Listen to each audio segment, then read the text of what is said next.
Well, good evening, everyone, and welcome.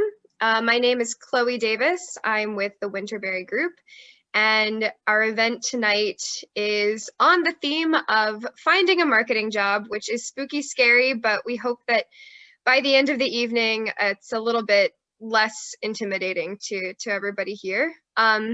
The event tonight is co-hosted by the Direct Marketing Club of New York and Marketing Edge, and we are very excited to speak with all of you.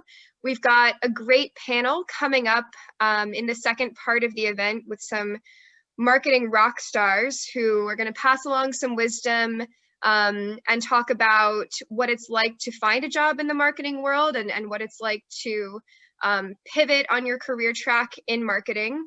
And hopefully share some of their wisdom with you. And I'm joined here in the presentation portion by my colleague on the DMCNY board, Joe Frick from Oracle. And I'm going to turn it over to him to give you a little bit of an introduction to our topic for the presentation tonight. Good evening, everybody, and thanks for joining. I wanted to take the description of the session and sort of repurpose it a little bit to talk a little bit about the general theme of tonight's conversation. The goal here is to drive towards uncovering hidden job opportunities, and the way we're going to do that is by ultimately tracking the life cycle of an ad. But the setup for that, before we do that, we want to set up the conversation with a key theme that permeates marketing and advertising and the ad tech specifically industry, this notion of data-driven marketing, what it means, how each part of that definition relates to different potential career paths in the industry, and the prospective growth horizons for data-driven marketing based on the advertisers and the industry at large. So we have a great presentation ready to go for you. Before we get into it, we wanted to thank all of our sponsors for the Direct Marketing Club of New York, the support of Marketing Edge, whose support is crucial, and they helped us co-sponsor this event. So thank you, Terry, Marie, and everybody at Marketing Edge. The board of the Direct Marketing Club of New York. Chloe and I both serve on this board with an esteemed group of professionals, all of whom we hope you get to know on the heels of this.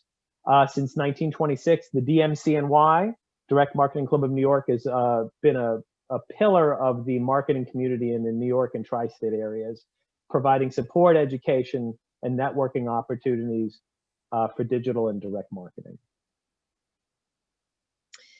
So before we get into our presentation tonight, just a few haunted housekeeping items. So first of all, attendees will remain on mute throughout the presentation, so no need to worry about muting yourselves. If you have any questions that come up while you're listening to the presentation or during the panel discussion to follow, you can enter those into the Q&A box in the Zoom webinar. And we will address those during the Q&A session that will follow the panel. If you're having any technical difficulties, you can enter those into the chat box and someone will help you address that. And then finally, as I said, any questions that you have, we will look to address at the end of the session following the presentation and panel. So Joe and I are going to be your guides this evening through our presentation, but afterwards we want you to stay tuned. There's going to be a wonderful panel of marketing superstars led by Kaitlin Dunn from Alliant, who serves with Joe and I on the DMCNY board. She's going to be speaking to some fantastic professionals in the marketing industry who can really speak to the challenges of finding a job in marketing today and give you some nuggets of wisdom to take away from tonight. And what we want to do and what we want to present here is so you can get this high-level view of data-driven marketing. Admittedly, there's a lot to unpack here, and we wanted to set the stage and kind of prepare for the panel, as Chloe indicated. But in spite of the current challenges out in the world today, and you as recent graduates, or you potentially contemplating a career change, know it's chaotic and complex. But what we wanted to tell you, and we wanted to be here for you to reassert, fear not, There's a lot of support to do this. There's a lot of opportunity in the chaos and complexity. And the goal here really is to stimulate a conversation. This presentation serves as an intro to the clubs and the professionals behind it who are supporting you right now. And fundamentally, DMC&Y and Marketing Edge, we exist to be here for you, for marketing professionals in the industry, and for marketing students as well, to be a resource for you to reach out to throughout your marketing career. So after this presentation, after the webinar tonight, we would really encourage you to keep an eye out for an email from the DMC&Y. It will have a way for all of you to contact the speakers tonight and the panelists after the presentation, and we would absolutely encourage you to reach out to us. We'd like to be here as a resource as you move through your marketing education and as you go out into the workforce. The New York community has a nationwide and global reach, and we look forward to the opportunity to continue the conversation. So without further ado, what the heck is data-driven marketing anyway? We've kind of had this buildup, and we've said it a number of times. What are we actually talking about? It's a term that gets bandied about a lot and could mean many things to many people. So using this definition as a jumping off point, Chloe and I wanted to align this crucial concept against your potential education or professional experience and sort of use that as the pillar to describe how the job opportunities align with it. So first, we actually want to start by defining what data-driven marketing is not. So it's not mass media, billboards, even digital billboards, magazine ads. Those are things that are fantastic for branding and awareness, but we can't accurately measure the impact of those on individual consumers. So we've all been exposed to this kind of marketing. We know what this is. It's brand advertising at scale, and it has a really important place in the marketing and advertising ecosystem, but we want to go deeper. So for our purposes, we'd really like you to think of data-driven marketing as a collective term. It may be a new term, but it just describes a combination of the direct marketing discipline and the digital marketing discipline under one umbrella. And critically, it's a function, it's a practice rather, that's supported by a range of professional specializations and lots of different types of marketing technology. And each of these pillars, the specific disciplines, the specialization in those disciplines, and the technology reside at the core of data-driven marketing. And so we want to talk about what data-driven marketing aims to do. We want it to frame it in a way that kind of alludes to all of these pieces, both the technology piece and the data piece. It's designed to make marketing more impactful, more efficient, to personalize consumer experiences, to connect with consumers across all touch points, and to use the consumer data that's gathered in the process of building new relationships with current and prospective customers in an ethical and a responsible way. And running this list down, you can get an idea that there's a wide variety of skill sets associated with them. So fundamentally, what are data-driven marketers trying to do? They're trying to personalize the experience that consumers have with brands, both for existing customers and also for potential and prospective customers. And that's really what lies at the heart of data-driven marketing. So now we're going to disassemble those pieces into these key ingredients that can kind of help marketers and brands achieve this goal of a one-to-one connection. Think of a marriage of art and science that sorts out and solves for complexity and uses tools to derive meaning from the data that's collected. So I'm sorry, go ahead, Chloe. So what are the three things that marketers need to do data-driven marketing? It's very simply, they need customer and prospect data, which is just information.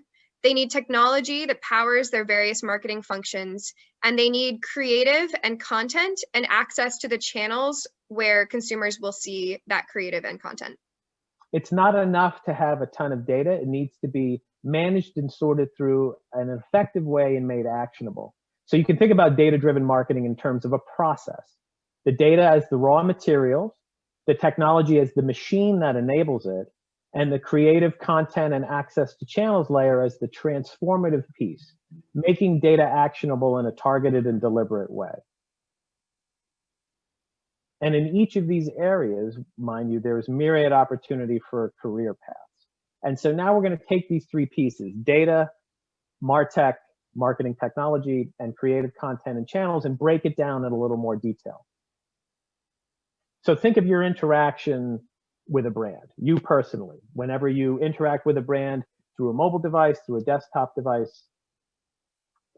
So every time you have one of those interactions with a brand that you love, you're sharing data in some way with that organization, whether it's how you behaved when you went on their website and what you clicked on, whether it's a transaction that you made, whether it's posts on social media.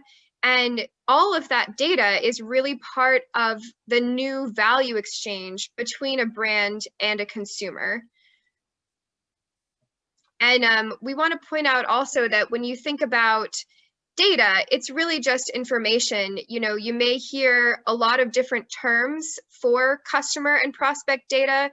You might hear the term audience data. You might hear the term first-party data, but it's really just information that a brand has about the consumers it interacts with. And afforded by technology and new ways of interacting with brands, brands have more data than they've ever had before. And the real challenge before brands, and herein again is the opportunity from a career standpoint, is how to use it. So just consider all of the entry points that you might personally have with a brand. And this is sort of a very quick display of different areas where you might connect with a brand. If you provide reviews for a product, if you join a loyalty program with a specific brand you patronize, providing information through social channels, when you place an order, any and all web interactions, browsing, clicking on and off and in and out of shopping carts, myriad ways for making these connections. And as you can see, it's super complex. And so brands acknowledge the need to navigate that complexity, and some research from Winterberry Group that Chloe's going to share now kind of talks about this drive towards a more data-driven mindset around marketing. Yeah, so we go out and ask data-driven marketers every single year what's changing for them and what's important. And when we asked them most recently, what do they think will be the most important skill sets in support of data-driven marketing? They said, first of all, data management and processing and hygiene, which are all connected.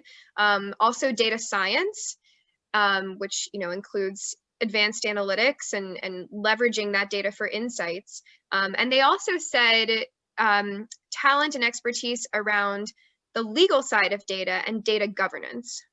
And this is a big part of our industry today, and we're going to unpack that a little bit in the next slide. But one thing I wanted to point out too is in the course of thinking about data processing, management, and data science, you may hear terms about processes as a service, platform as a service, software as a service, potentially even data as a service. And the technology behind all of this is empowering both small and large brands to take advantage of this influx of data. More touch points, the more opportunity to engage with potential customers. And in doing so, the more opportunity to personalize and really make concrete those communications and ultimately a great relationship with the consumer. But on the road to that, one of the key pillars is this notion of data governance and privacy. So if you read the news, you may have heard a lot about new data privacy regulation and consumer privacy notions. So what's up with that and what's happening now? A couple of recent pieces of legislation that you might hear about and want to be familiar with are GDPR in the EU and CCPA in the US. So does this mean that marketers are going to no longer be able to use data to personalize their communications? Not at all. And in fact, the way that the industry has been reacting to this over the past 3 years is really to see it as an opportunity. First of all, it's an opportunity for brands to reassure their customers of the sort of value transaction that providing data can be to make interactions more relevant. And additionally, we have the marketing technology now to very artfully build a trusted relationship between consumers and brands. And that's really closes the first part of this loop around the data. Now we want to talk a little bit about the marketing technology. Data is the fundamental piece in building relationships, as we've kind of indicated along the way, and data is the fuel that drives these interactions and this personalized experience. The second piece I want to talk about here, though, is that machine, and how now more than ever, the machine, if you will, the marketing technology, the Martech layer, is creating the opportunity within to have these personalized communications. So it's playing a more fundamental role in campaigns. The more channels, and as you saw on the eye chart we showed you before, the more channels and levels of engagement you can have with a brand, the more challenges this poses to brands to have successful personalized interactions. Technology provides this crucial layer in doing so. And what's interesting now during this period of economic uncertainty, brands are making more investments in technology because they're sort of rising up to meet the moment around how consumer behavior has changed and subsequently how they're going to engineer those personalized messages. And so you can think about the data as the hub out from which spokes a variety of layers of marketing and technology in managing data and managing the resulting communications around data. And think about all of the opportunity here within those disciplines alone. Within the marketing technology layer, you have everything from programming, product management, project management, implementation of strategy. And of course, within that, the technology also affords us the ability to create the circumstances around the ethical, responsible data handling and the accountability around it more tightly than ever. So it's this great marriage of the science of the technology and the art of engineering appropriate communications to the consumer. So this is the third ingredient that we talked about for what marketers need for data-driven marketing, and that is creative and content across a whole range of channels. And this is the transformative piece. You know, we spent a long time talking about data in this part of the presentation, but there's also still a need, and even more so, a need for creative talent and for the production of creative and content. So one thing that has changed in the industry over the past several years is the rise of insights-driven creative. So using the data that you have about customers and prospects to really influence the type of creative treatments and, you know, the ideas that go into the creative work that brands are doing, so that they're reflecting what customers really want to see. You know, there's also a proliferation of channels, digital channels, and lots of channels that weren't there even 5 years ago, that's really expanding our definition of what content is in a marketing context. So there's a need to create content for lots of different types of channels now, more so than ever before. And additionally, as you have more marketing channels and more touch points that you're trying to communicate through, there's a need for even more creative and content versioning. So, you know, while there's an increasing need for people in the industry who understand data and who understand technology, there's also a continued role and even an increased role for people who really are creative types who want to spend their time working in InDesign and Illustrator, building out content for all of these channels that we now have at our disposal to communicate with customers. And so this brings us to, you know, we've talked from a lot of different angles about what data-driven marketing is not and what it is, but what exactly is data-driven marketing? And really what it is the art and the science of gathering and using customer data in a way that is ethical and compliant to fuel advanced analytics and to optimize brand communications. And of course, all of that is in pursuit of customer acquisition, retention, and reactivation marketing efforts. All of those things that you learned about in your marketing classes that are really at the core of what it is marketers need to do. And the one thing we want to emphasize here also is that data-driven marketing, it really marries the right-brained and left-brained functions in the marketing world. And it's really critical that we have people in the industry who are oriented towards both of those things. And there's creative aspects to the analytics.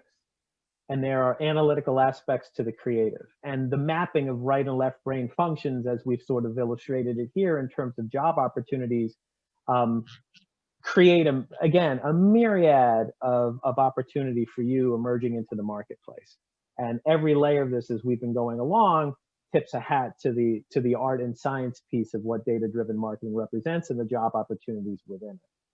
And so now, with that in mind, and with that definition kind of very fresh right now, we're going to describe data-driven marketing using a couple of examples of a typical ad interaction. And we've chosen a consumer named Pat. And Pat will have an interaction with his or her favorite brand. And we kind of want to take you through it to kind of show the nodes across a visual description of what that might look like. So here are two examples of what an interaction, two paths possibly that Pat's interaction may take with his or her favorite brand. And so as we describe the interactions that Pat has with a brand, we want you to think about, and we want to sort of illustrate for you how many functions and how many people actually touch an ad and touch a campaign throughout its life cycle. So an ad requires strategy, it requires creative, data, technology, activation through channels, feedback loops for optimization, integration with products, and all sorts of people that are actually engaging with customers, whether it's in store or digitally, or even, you know, through customer service, which is now more and more becoming a part of the marketing function. And so let's talk about that path from left to right. Let's look at those three potential entry points that Pat has with REI. And we decided to choose REI, the brand that both Chloe and I like.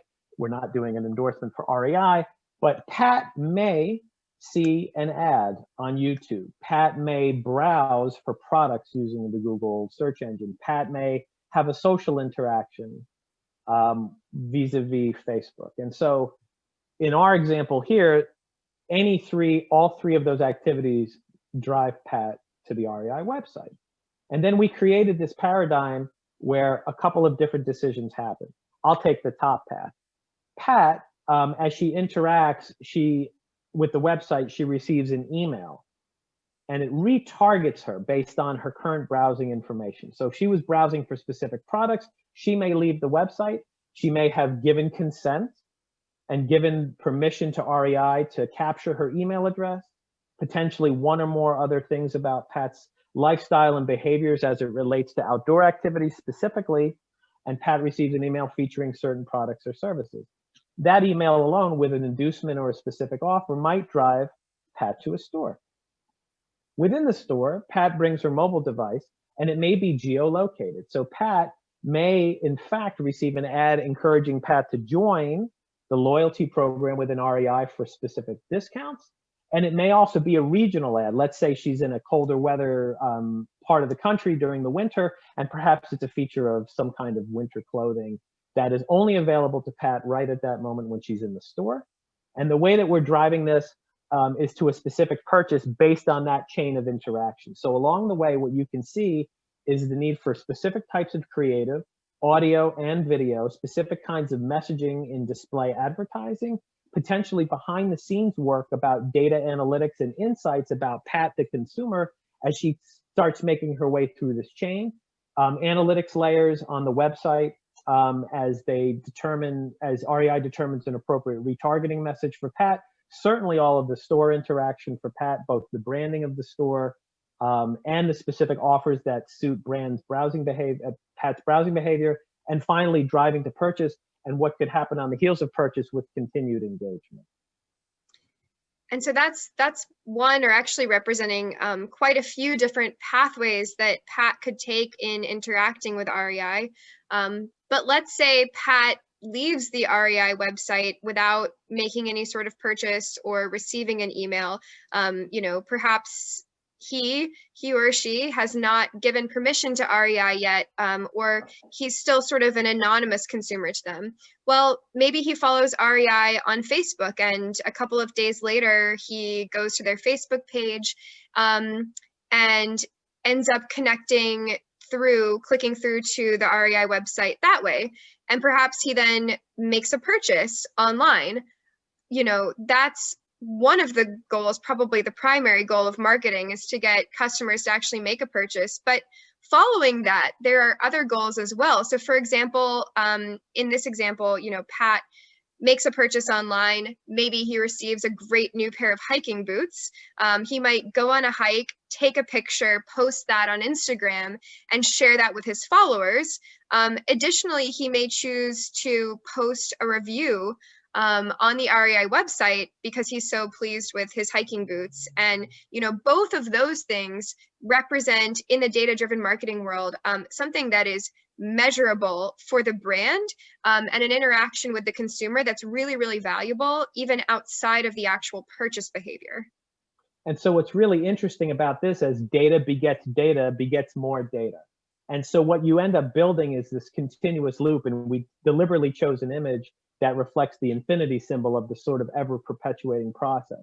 And we decided to kind of break that down in terms of three major pillars: to analyze Pat's behavior, to activate marketing messaging against Pat's behavior, and then to measure the effectiveness of all of these touch points.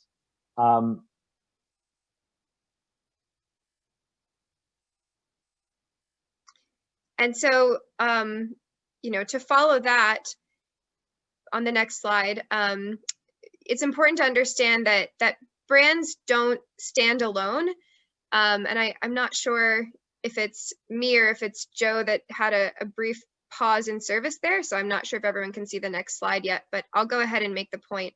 There are marketing teams within brands that touch every single one of these functions, but those are not the only marketing jobs that are available. There are also a range of providers in the industry that support all of these functions. So there are in-house teams, but there are also agency services teams. So, and there are agencies that touch every single piece of the marketing value chain, from strategy and creative all the way through activation. And there are also even consultancies that make up part of this value chain and part of this spectrum. And so there are consultancies that help brands figure out overall marketing strategy and even help them implement the technology that will enable them to do better analytics, to activate ads across channels, and to ultimately measure and optimize. Sorry, folks, I might have dropped out there. So we've got data, we've got data-driven marketing, we've got brand, we've got process, we've got multiple players. Very complex environment, but the great news is within that complexity lies a tremendous opportunity for the job seeker, the tremendous opportunity for the individual changing potentially careers and thinking of a career in data-driven marketing.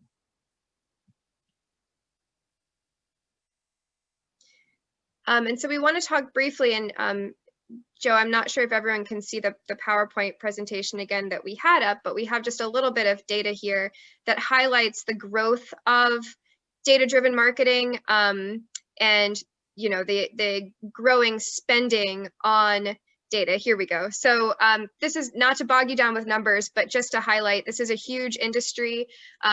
Brands and publishers in the US spend almost $20 billion on audience data, a term that we've now encountered, and activation solutions last year that helped to leverage that data.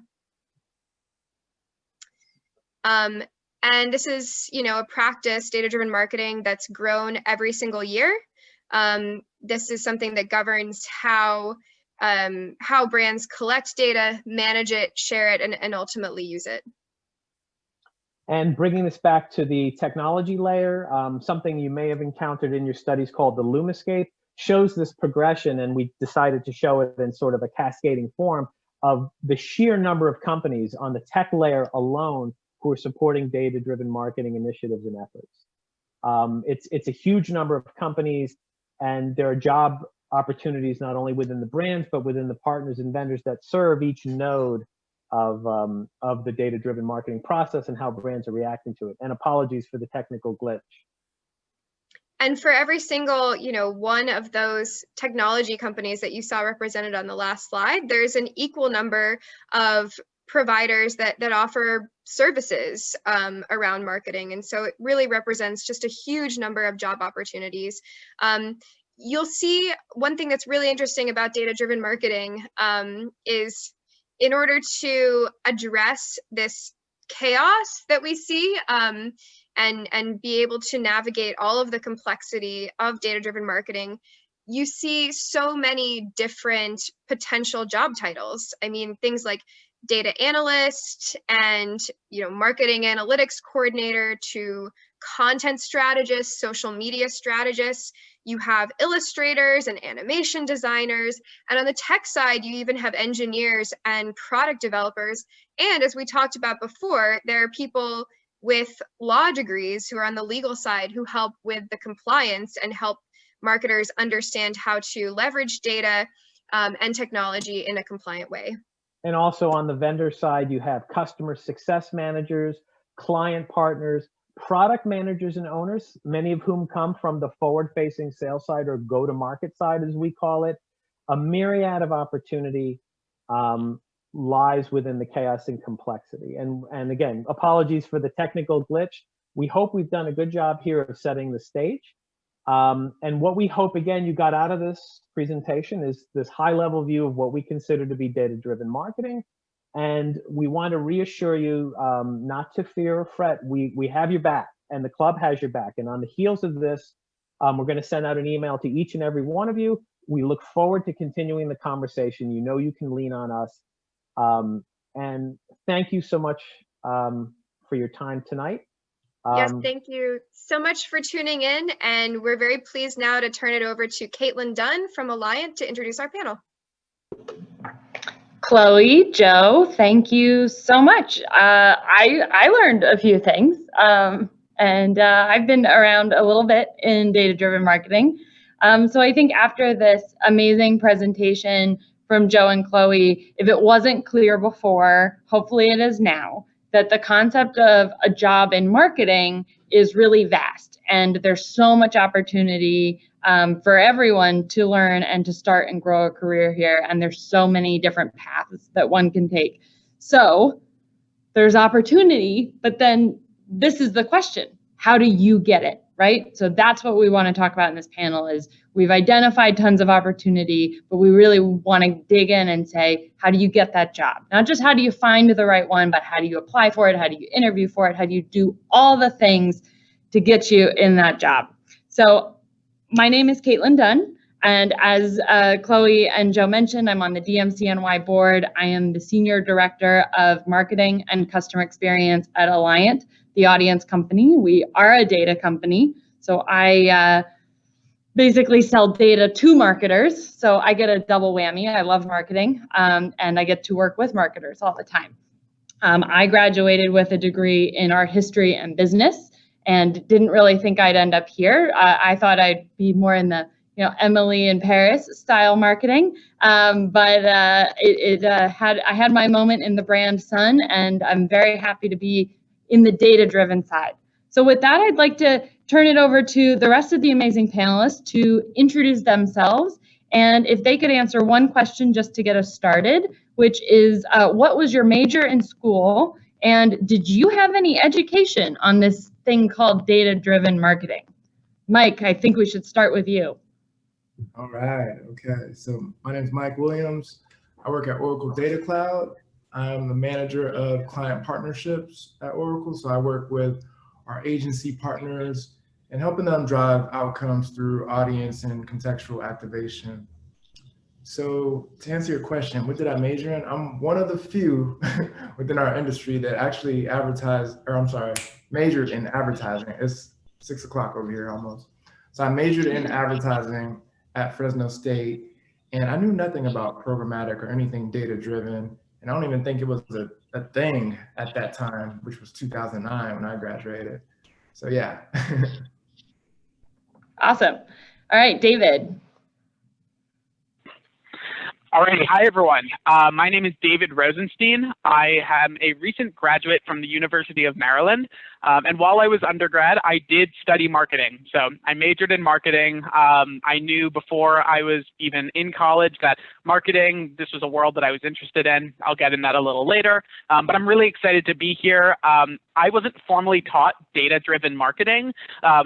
Except I know at my university, we are sort of adjusting the coursework and we're moving towards a more data-driven adopted mindset. But a big focus of my concentration was really leveraging creative and presentation skills. So really excited to be here, and huge thanks to Marketing Edge for partnering with DMCNY and inviting Lily and I to be here.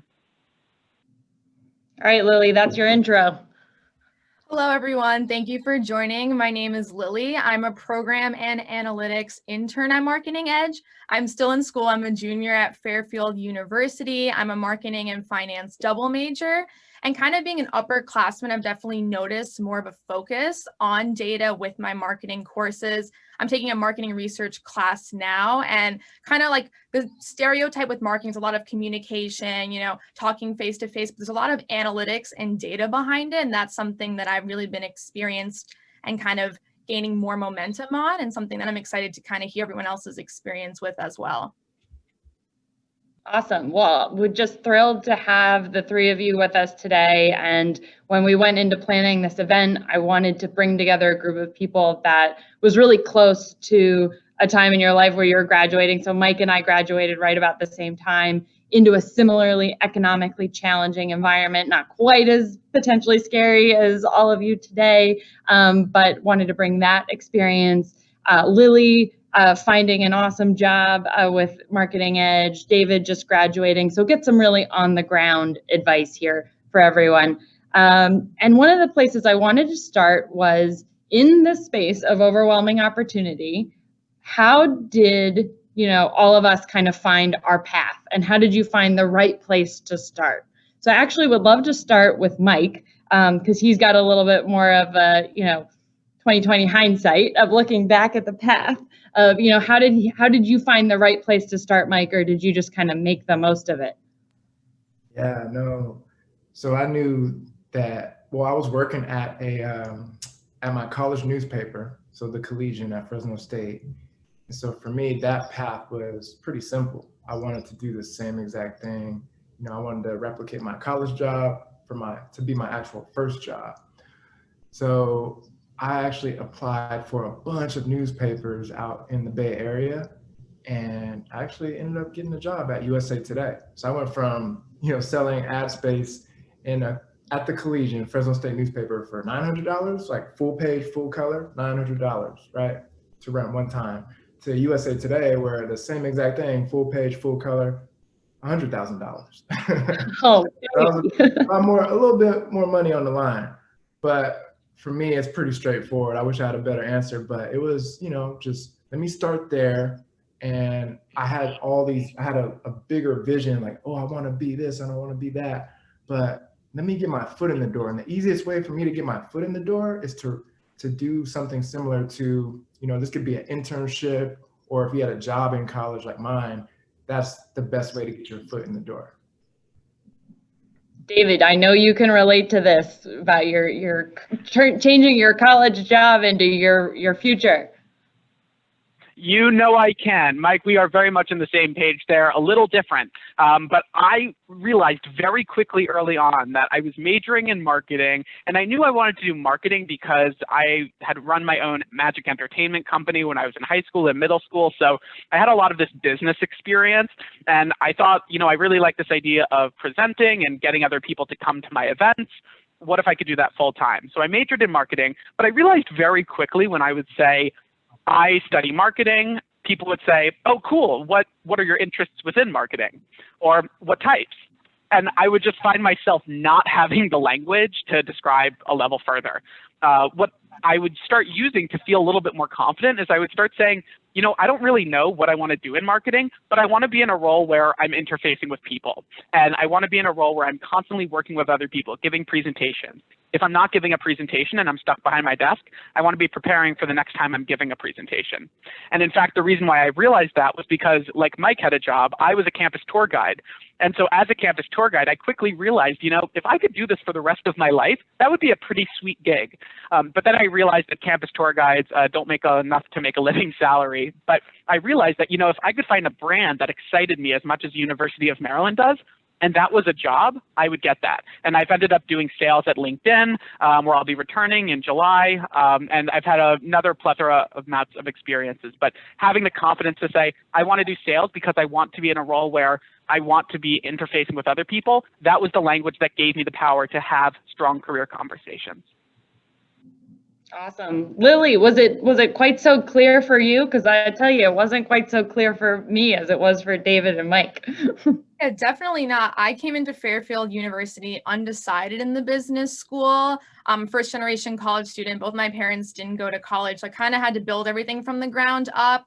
And no one in my family has a career in business. So I never had that ideal track that I wanted to follow. But I really used my sophomore year at Fairfield University to take a ton of introduction courses. I took marketing, I took finance, I took accounting, and I really felt like my strengths really geared towards marketing and my communications. And I was also interested in the analytics. And I know that the future is all analytics and data. So that was something that really drew me in. And kind of combining even with finance, I feel like both of those studies really intertwine well together, and kind of gaining that financial knowledge is something that's kind of been pushing me through with my majors, and taking different courses and seeing what I like, and also looking for internships and kind of having a holistic perspective that I'm open to different opportunities. My foot isn't just planted in one place. I think that's what's kind of allowed me to explore different avenues in marketing as well as in finance. Awesome. And so being in this position without maybe, a clear head as to what's next, tell me a little bit about some of the resources that you've tapped into, whether it's school or outside of school, that have helped you kind of hone in on that path and how to get on the right path for you, or switch if you need to switch. One of the main resources I've used at Fairfield University is the Career Center, and I recommend any student who just wants to check in even on their resume, their cover letter. Fairfield University, they have an optional course that students can take that kind of helps them with elevator pitches, interview skills, and different techniques. So I would definitely say look to the Career Center, but also look to your professors. At least at Fairfield University, the professors that we have, they've had a ton of experience in the field and they have so much knowledge to share. So to build that relationship with your professors in the classroom, but also outside the classroom, I definitely find that beneficial. And also looking at LinkedIn at people who are more established, reaching out to them, building different connections and learning, because that's especially what I've done, is learning through trial and error and kind of building myself professionally. So I definitely recommend using those resources moving forward. Yeah, that's great advice. David and Mike, I think you both were very involved in your colleges, as was I. I was particularly involved in my alumni network and still am. I think the same for you, Mike, right? Yeah, very involved, very involved. I actually just recently rolled out a scholarship at my alma mater. And I mean, that's just one of many areas that I'm exploring, just trying to lean in more and be a part of the Fresno State family. So if it's mentorship, for me, that's what I'm doing, mentorship and going back and guest lecturing to speak with students. So if, for you guys, students, if you notice that, there's individuals coming back in the professional world to speak as a guest lecturer, or they want to be a mentor, or whatever that may be, take advantage of it. Because one thing I wish I would have known back then is when I was like 19, 20, 21, is you should have a mentor, because you're going to learn everything there is to know with experience, but why not use the cheat code and get a mentor? They've been there, they've done that, so they can help you steer away from those bad decisions, right? And also just help you get smarter with your professional growth and your growth at your respective organization that you end up at. Sorry, I don't know if I answered the question. I was just going. You totally did. No, and you gave that. I like that little cheat code of having a mentor. I think if anybody leaves with that piece of advice, we did our job in 45 minutes. So we're good. David is certainly a king of networking, and I think building on what Mike said, really building out ways to meet people, especially now, is another way to expand your path.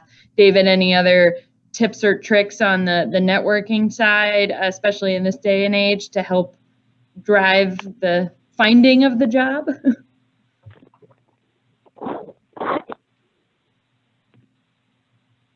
A little audio for David. Hold on. Anybody else? Oh, okay. He's back. There we are. Sorry, Kate, do you mind repeating the question? I was just seeing if you had any other tips and tricks on either, expanding the network, finding a mentor, again, just sticking with this theme here for another minute of finding the path. Yeah. Absolutely. So a couple of quick tips for getting a mentor and getting relationships. One, get really comfortable with cold messages. The idea about even when I first built a LinkedIn, I was told, and I continue to hear this poor advice about only connect on LinkedIn with people who you know, except there's real power in tapping into the people who the people you know. So get comfortable with sending a message to someone if they have anything in common with you, whether it's alma mater, whether it's a similar company, even if you've interned at the same company as someone else and they don't work there anymore, you have the common experience. If you're both interested in, my friend Jeff always says Brazilian Jiu-Jitsu, you can literally search that on LinkedIn, and if it's on their profile, you have a commonality piece. So get comfortable with sending a personalized invite and sending a personalized email. Secondly, once you have a strong relationship, something that's really important is to use that relationship to open up doors, but not in a way where you're stepping on them in order to just further advance yourself. Something that once I was at LinkedIn, I had a lot of students reach out to me who were interested in breaking into Silicon Valley and tech. I would hop on the phone with students, and at the end of the call, they would have all this information, and then they would ask me, so David, who else can I speak with? And for me, I'm like, well, am I not good enough? Did I not add enough value? So when you have a strong relationship with someone, if you're interested in information beyond what they can provide you, make sure to be really clear. Lily, from speaking with you, clearly you're someone who is really strong at seeking marketing internships. I'm interested in someone who is specifically on the web design area of marketing. Doesn't sound like you are doing that. Do you know anyone who you recommend I learn more about this area with? So tap into, without being disrespectful and stomping on them, elevate them up and use them as your cheerleader. The last thing I'd say for mentors, make it really easy for someone to mentor you. Sometimes it can be really overwhelming for you to say, hey, can you be my mentor? But if you make it really accessible, a career coach that I'm friends with, Madeline, she always recommends, Madeline Mann, this method called the AB method. Mike, I'm really interested in taking this internship, but I know it's early on, and if I commit to it, I won't have time to sort of keep recruiting and see what other opportunities are there. Should I take it, or should I keep exploring? Just AB, what do you think I should do? No need to respond in depth. And these simple little build-up relationships, they can respond immediately without committing time, and it further fosters and enables longer mentorship opportunities. And that's great. And I'll say something too. Here's another tip for mentorship. Don't say the word mentor or mentorship at all. Just sneak in there, keep it going, right? It freaks people out. It does. Yeah. Awesome. Well, I think that we could probably fill the rest of this time talking about how you actually find the right path to go down. And I will most likely tell you that even if you think you know, another path will sneak up on you at some point, just like it probably did for Mike, thinking, you're going to be selling ad space in a newspaper and look where you are today at one of the biggest data companies there is. So I think, I want to move on to kind of this moment of, you found what you think is the right path. So how do we actually then apply for the job? And how do you stand out applying for a job in this world? But just keep in mind, we will have time at the end for questions. So please feel free to put questions in the box. We can always come back to this path topic because, like I said, we could talk about that forever. But I want to get started on actually applying for the job. And I'd love to start with Lily, because Lily did an amazing thing. She actually got this internship at Marketing Edge during COVID. So Lily, how did you do this? Because I think that you have a really great story to tell and everybody should hear this. Yeah, so it was definitely interesting as a college student with everything going on in COVID, being sent home early and having to finish the semester remotely and, all the adjustments we had to make. And I definitely knew I wanted to have experience in marketing and have a summer internship to keep me busy, but to also keep learning.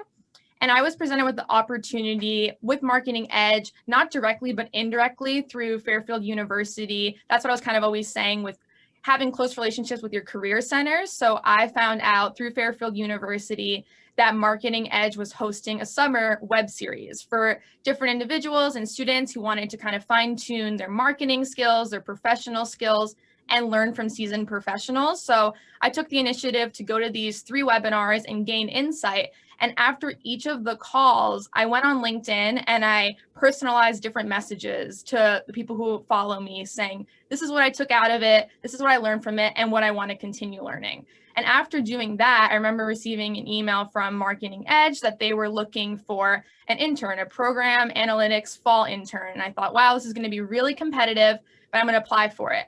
And I remember the interview talking with an individual from Marketing Edge and hearing them say, oh, you stuck out to me because I saw your LinkedIn post that you did this summer. So that was kind of my point of distinction in terms of taking the initiative early on before I even knew there was an internship opportunity, but just engaging with the company and also customizing my LinkedIn, being more personable and expressing, I'm interested in these opportunities and this is something that I've learned and I want to continue learning. So I would say to any student, if you're interested in a company, to really gain the knowledge and do the research, because there's so many opportunities that are going to be presented in front of you. And if you have that point of distinction, that's what's going to land you the internship.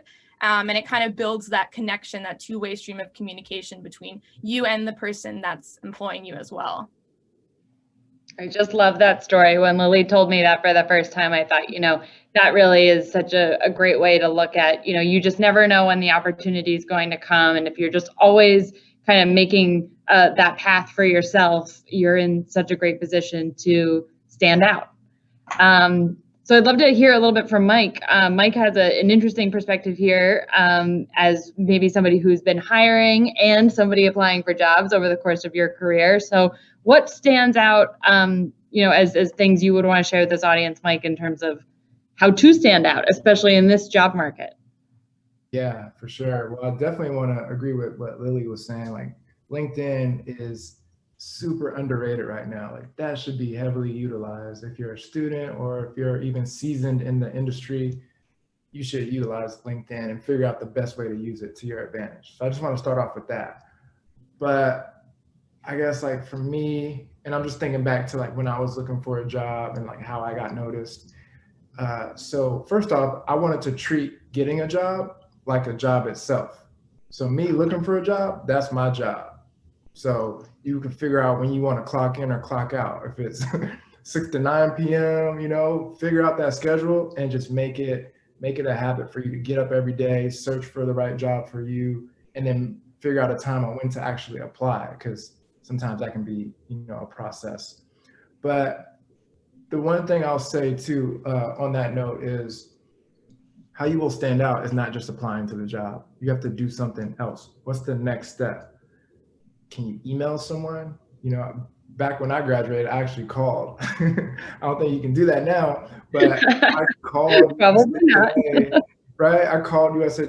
Yeah, you can't do this now. You definitely can't. But 2009, I called USA Today and someone answered. I was surprised. And they pushed me through to the HR team in DC. Boom, boom, boom, got the job. But that, whatever that action is in 2020, if it's reaching out, I think David was saying on LinkedIn, like reaching out on LinkedIn to people that work at that respective company, and the titles to look for. So if you're applying for a coordinator position, don't reach out to a coordinator. You want to reach out to people that have titles like recruiter, talent, HR. Look for that. And if you feeling a little, ambitious and confident, you can reach out to some more senior folks. But I would definitely start with the HR talent crew, just to go above and beyond. Awesome. Mike, can I ask a follow-up to that? Yeah.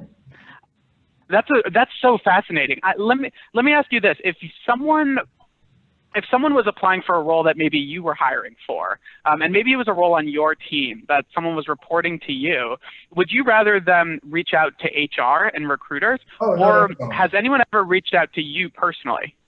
So if it's someone on my team that I work with at Oracle, or just if it was someone who was interested in joining your team? Oh, in the industry. Okay. Yeah, you know what? If you know me, reach out to me. And if you don't know me, I guess it depends on what side of the bed I woke up on, right? It could go either way. I don't, you know what? I can't remember the last time that happened to me, but I'm not against it. I'm not against it. If someone were to, you know what, David? If someone were to reach out to me that I don't know because they see a job posting, I would be receptive to that. I actually like that because it's feeding into what I just said. They're going above and beyond. And for me, that translates to what they're going to do when they get the job. They're not going to just do the job. They're going to exceed expectations, take the extra step. So that's a great question. I see what you did there. Thanks. No, that was so important. And I think even if if someone can't find you, Mike, but someone did know anyone at Oracle to say, hey, I saw this awesome job posting. You work at the company. Do you happen to know whose team it is? And then they make a mutual intro, bim, bam, bam. And that happens all the time. I get, it doesn't happen to me because I'm hiring now for the first time at Oracle in years, but there's always job openings at Oracle. And then people will come to me like, hey, like, we see this job's available. Is that your team? I'm like, no, it's not my team, but I'll throw an alley-oop to somebody else. And that's what happens literally every month for me. I like that, throwing it off to somebody else. That's great. Mm-hmm. I know David's got a fun story about how he stood out in his LinkedIn search for his internship. Yeah, when I wanted to apply to LinkedIn, just like Lily, I knew it would be really competitive, so I needed to stand out.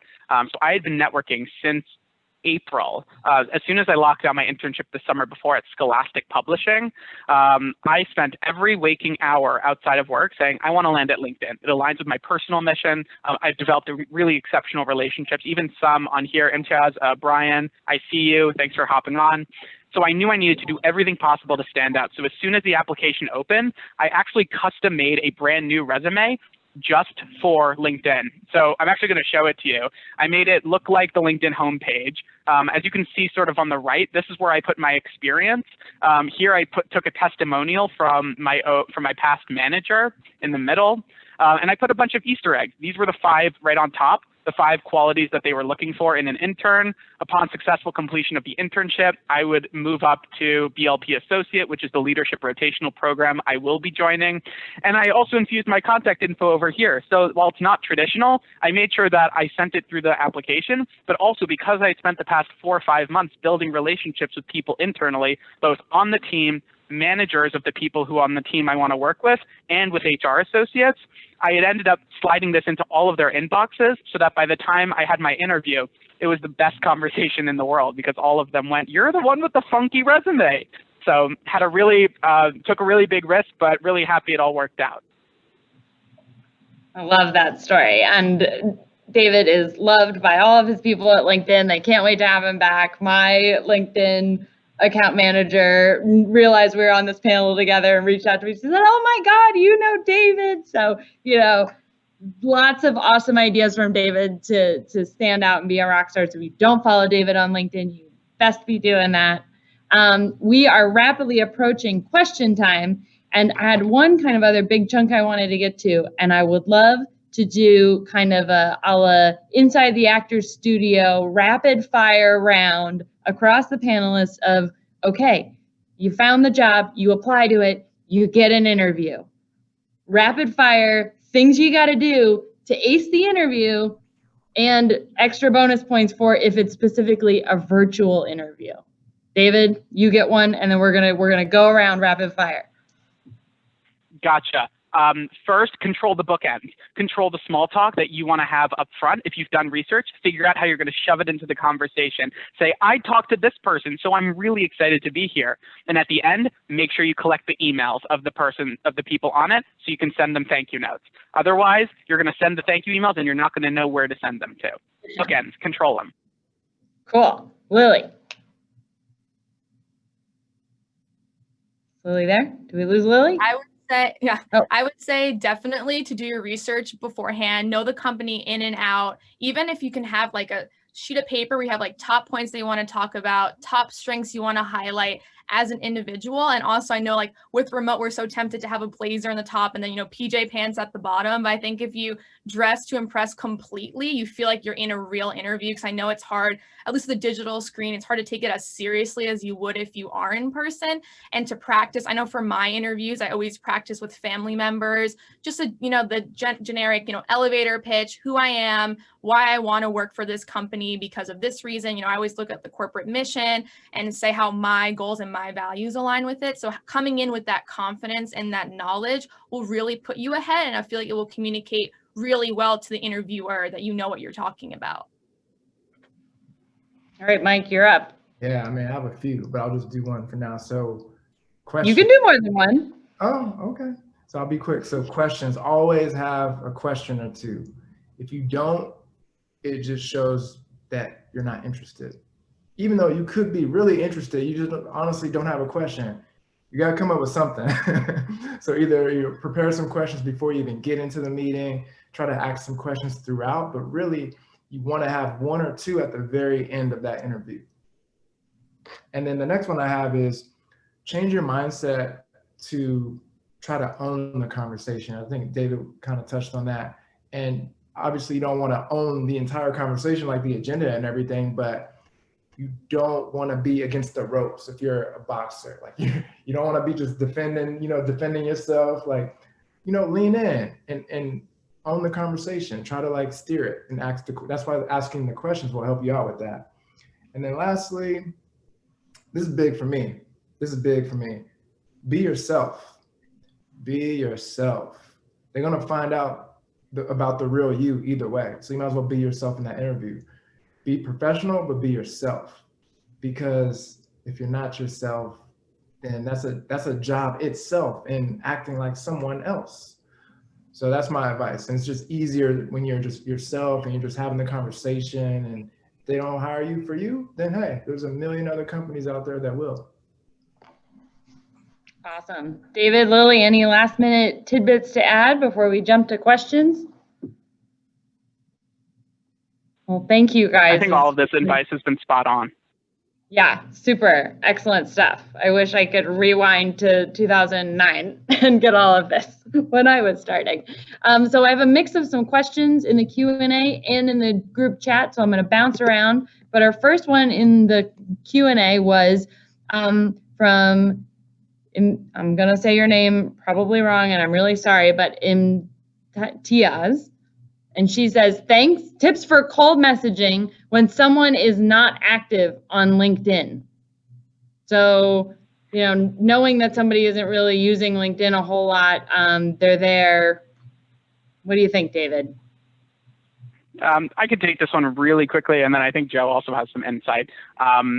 For me, before I send anyone a cold message on LinkedIn, sometimes I'll look in their recent activity box on their profile. If there is no recent activity box, it means they're not actively engaging in other people's LinkedIn activity. Now, that means they could still log in and passively check, but rather than risk it, I recommend finding their emails using websites like hunter.io or mailscoop.io instead. It's an email generator, and if you plug in the people's information, it should pop up, and you'll probably have a higher likelihood of getting a response there. Great question. But Joe, if you have any other perspective, I'd love to hear it too. David, thank you. And thank you all the panelists. This has been a wonderful conversation. And like Kaitlin, I wish you guys were in my corner 20-something years ago. LinkedIn is a wonderful resource. I love the theme that ties directly to what Chloe and I were saying about sort of personalizing your approach to the job you want. Interview for the job you want. And in doing that, do your homework and research. So cold calling on LinkedIn, I couldn't agree more with David's observation of the newsfeed of the potential target of your inquiry and acquisition. Doing the homework and the research about the company, as Lily said, is crucial. And always come leaving something behind. Leave a little bit of value behind. You want to kind of create the circumstances under which some engagement happens. And there are techniques to doing that. Again, as we said at our presentation, we hope you continue the conversation with us after all of this, because we have a lot to share and we're here to help you. Great, thanks. Okay, so continuing on, more questions. So some tips for someone who might be intimidated by the idea of networking or reaching out to people. So I'm going to assume that that applies to both in person and online. So I will tell you, in person is much more intimidating to me. Online is a little safer, of course, but both can be scary. Anybody want to jump in there first? I mean, I know Mike's ready to just pick up the phone, so I know Mike's not scared. What's some advice, Mike? I mean, what's the worst that can happen? They don't respond. Okay, that's not so bad, right? So just keep that in mind. And when you reach out, when you do these reach outs, my only advice is to be very concise, because these people are busy, and there's times when they're not even reading their own internal emails. No, I won't admit that, but I'm not saying names. We got Joe on the call here, but just be concise and make their job easier with reading your email. But back to the question that Kaitlin had, like, I mean, it's not so bad if they don't respond. You can move on to the next person. I would add, as somebody who is sometimes a little bit shy about reaching out cold to people, put yourself in the shoes of the person receiving the message and just think about their perspective. I think sometimes that makes it a little bit less scary, and it'll help you think through, what you want to say to them. So think about receiving a message like that and how you would react. And I think that takes a little bit of the edge off sometimes. That's great advice, Chloe. Thank you. It's another kind of networking related question. How would you follow up with someone after that kind of first conversation? So you connect with them, they respond, you have a conversation. How do you keep that going? Now, is this an interview or is this just a industry? It's a networking, like, hey, Mike, I'd love to hear about what you do at Oracle. We have a great talk. You share, kind of some insight, a networking conversation, and then how do I stay in touch with you? David. I'm sure Mike has some awesome perspective in terms of nurturing relationships that I want to hear. In terms of following up, a couple of quick things.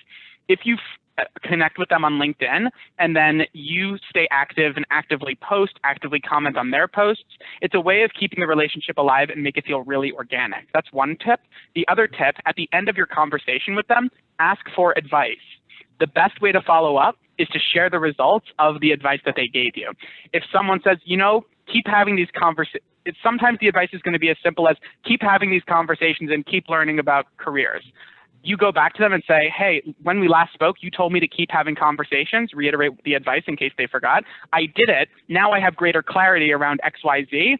Now that I'm ready to do ABC, what would you say next? So make it cyclical. Continue asking for advice and then continue implementing it. The best way to maintain a relationship and flatter someone that you trust what they say. That's it. Love that. That's terrific advice. Because I try to preach that to people that are looking to get mentors or just connects, right? Always bring back like what was previously discussed, because it will make that person feel like you guys' time was valued. Another tip, damn, I lost my thought. God, I'll let you guys go. Go ahead, I lost my thought. Okay, I have a specific kind of related question that was in the chat, which was, when do you send a follow-up email? And I bet this is either for networking or interview, but especially important for interview, ASAP or the day after? A little breathing room, or? Yeah, more a little breathing room. You gotta play it cool. It can be like dating sometimes, You don't want to try too hard.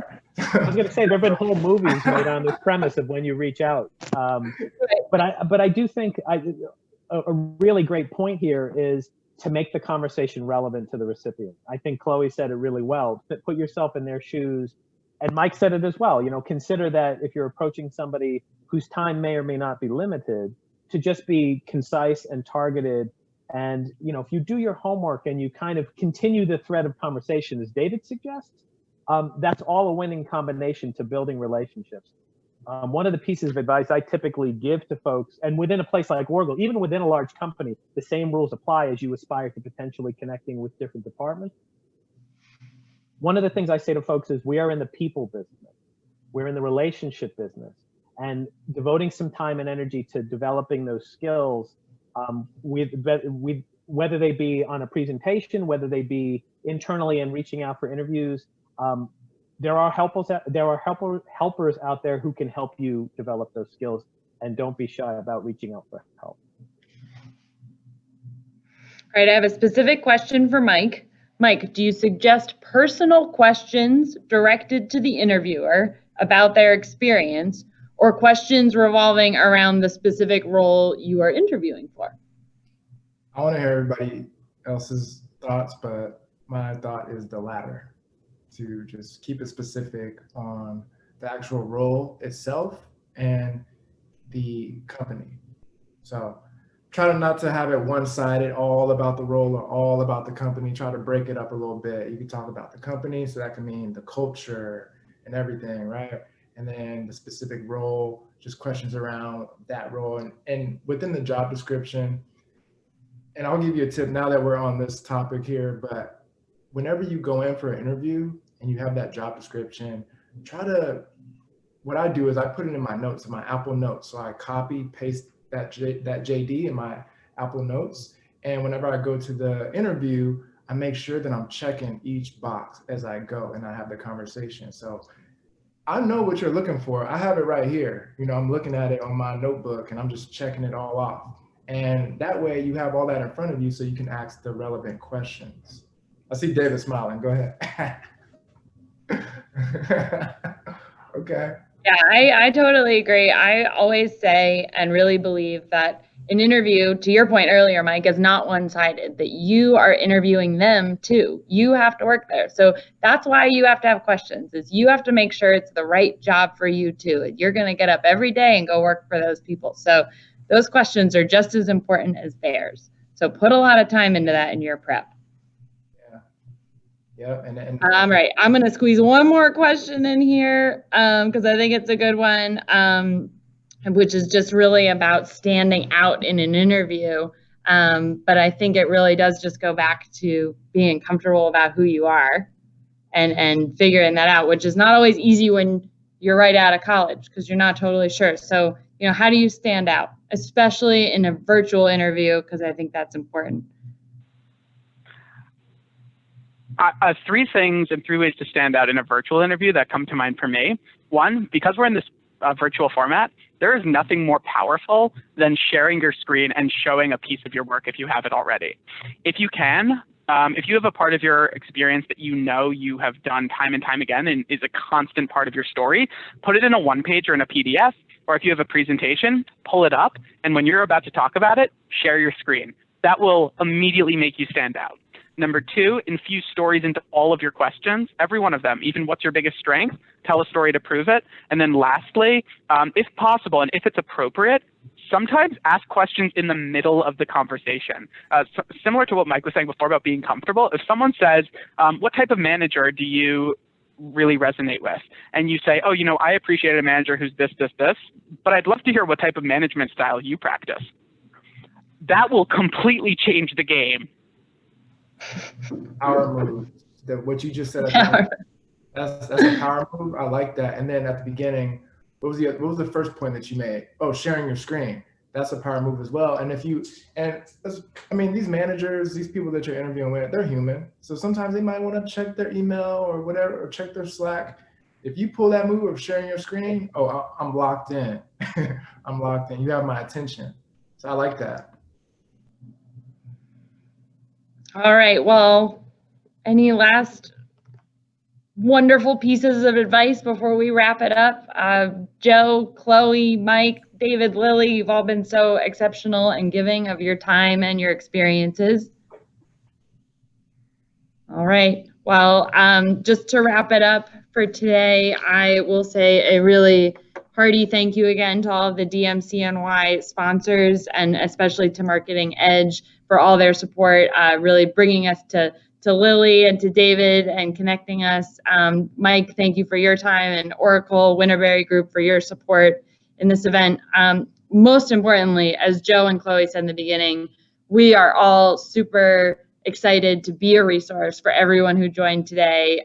Please LinkedIn with us, do as Mike said, get your LinkedIn super tight and use it. Don't just have it be a showpiece. Actually get in there, use it, reach out to us. We will follow up with you, but you do the same. And we will be hoping to see all of you in more DMCNY events in the year going forward. It's a free registration for now to the end of the year. So please join, and only $25 for students for all of 2021. So great opportunity. And of course, check out Marketing Edge's website as well. They have some awesome events for the fall coming up, including some student career forums. So thank you again. It's been wonderful. And we hope to do this again sometime soon, because this will always be a fun topic to talk about. We have so much opportunity in the industry, and always great jobs to have and experience to be learned. So thank you again, and many thanks to all of who worked on this event and joined. Thanks, Kaitlin, for being a great moderator. This was a lot of fun, everyone. Thank you, Kaitlin. Thank you. Thanks, All right, everyone. guys. Joe, thanks, Chloe. Thanks, Joe, Chloe.